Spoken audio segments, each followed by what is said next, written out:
अस्सलाम वालेकुम। पाकिस्तान बमुकाबला इंग्लैंड के दरमियान पहले टी20 मैच में इंग्लैंड क्रिकेट टीम के कप्तान को टॉस जीतकर पहले बॉलिंग करने का फैसला बिल्कुल गलत साबित कर दिया पाकिस्तान क्रिकेट टीम के ओपनर बल्लेबाज ने।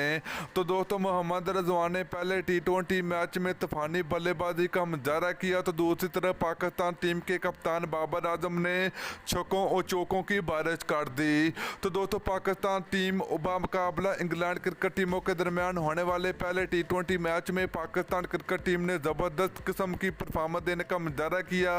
तो बात करें मोहम्मद रज़वान की, तो मोहम्मद रज़वान ने पहले टी20 मैच में अपने 7वीं 50 मुकम्मल करने में कामयाब हो चुके हैं। तो दूसरी तरफ पाकिस्तान टीम के कप्तान बाबर आजम ने भी ज़बरदस्त बल्लेबाजी का मुजाहरा किया। तो बाबर आजम पहले टी20 मैच में 85 रन बनाकर आउट हुए। तो दोस्तों, आखिर में पाकिस्तान टीम की जानब से कमाल की बल्लेबाजी और कमाल के छक्कों और चौकों की बारिश देखने को मिली है। तो वीडियो अच्छी लगी तो वीडियो को लाइक और शेयर करें।